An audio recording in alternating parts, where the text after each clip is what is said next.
Aku berfikir-fikir, aku berpening-pening. Jadinya sekarang ni aku taruh bateri kat sini juga. Okey, macam inilah gaya dia. Okey, aku buat temporary dulu, pakai cable tie lah. Nanti sebab mesin welding aku hari ni tak ada, terpaksalah aku buat dulu temporary. Okey, mungkin macam ginilah gaya dia. Okey, lepas tu kita kena ambil bumper lah. Kita kena fitting bumper lah. Takut terkeluar pada bumper. Okey. Okey, memandangkan kita nak taruh bateri ni kat bawah ni. Ni bracket dia. Jadi dia punya saluran angin ya. Kita nak buka lah. Kita nak buka dengan skru 10 lah.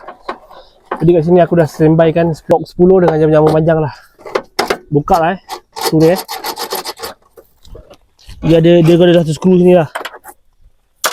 Okay, jadi keluarkan lah. Kita keluarkan terus. Okay. Sebab kita nak muatkan lah ni kita nak muatkan bracket bateri ni lah kat bawah sini. Jadi kita kena ukur lah pada mana. Nanti pun kena potong sebab apa dia tak boleh keluar daripada bumper. Takut nanti kacau bumper lah. Jadi kat sini kita kena marking lah, mana nak kena ikat, mana kena welding.